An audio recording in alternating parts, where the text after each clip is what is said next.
नाज़रीन, आपने देखा होगा कि आज पूरा दिन ज़मान पार्क लाहौर के बाहर से तमाम तर मनाजिर सामने आते रहे। पहले पुलिस वहां गई, फिर कारकुनान ने उन्हें रोकने की कोशिश की और यही पता चल रहा था कि आज शायद former prime minister Imran Khan और चेयरमैन तहरीक इंसाफ को गिरफ्तार कर लिया जाए।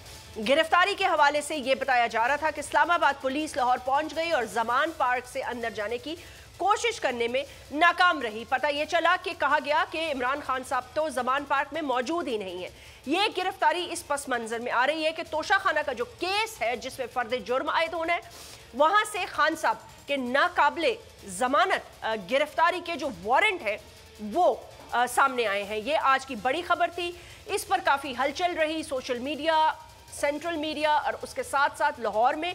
उसके थोड़ी ही देर बाद हमने देखा कि खान साहब बाहर आए और उन्होंने वहां से लोगों से खिताब किया। वो ये कह रहे हैं, उनका मौक़िफ़ ये है कि जब मैं इस्लामाबाद गया और कोर्ट्स में पेश हुआ तो वहां से मुझे कोई सिक्योरिटी फराम नहीं की गई और वहां पर बड़े सिक्योरिटी लैप्सेस थे। ये चाहते हैं, यानी कि जिसके हवाले से वो बात कर रहे हैं, जिनके ऊपर वो इल्ज़ाम लगा रहे हैं, जिसमें कि प्राइम मिनिस्टर ऑफ पाकिस्तान है, इंटीरियर मिनिस्टर ऑफ पाकिस्तान है और आला ओहदेकार हैं, कुछ जो ओहदेदार हैं, कुछ किसी ख़ास ऑर्गेनाइजेशन से उनका ताल्लुक़ है, लेकिन उनके हवाले से खान साहब ने नाम नहीं लिया। उनके नाम बिगाड़ तगाड़ के लगाए ज़रूर हैं, लेकिन अभी भी वो इस बात पर इसरार कर रहे हैं कि उनको खुदा न खास्ता जान से मारने का एक और बड़ा प्लान बनाया गया है और जब भी वो कोर्ट में या किसी भी झूठे केसेस जो उन पर बनाए जा रहे हैं उसमें उनकी पेशी होगी या वहां उनको पेश किया जाएगा तो वहां पर उनके ऊपर हमला हो सकता है। ये आज की बड़ी खबर है।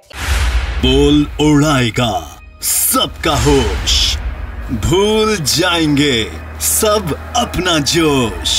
देखिए पाकिस्तान की सबसे बड़ी PSL ट्रांसमिशन सकलैन मुश्ताक, रमीज राजा, सुहेब अलवी, जमील फारूकी और फहीम खान के साथ खेल का जुनून रोजाना रात 11 बजे सिर्फ बोल न्यूज पर। सब्सक्राइब करें और बेल दबाएं ताकि कोई खबर रह न जाए।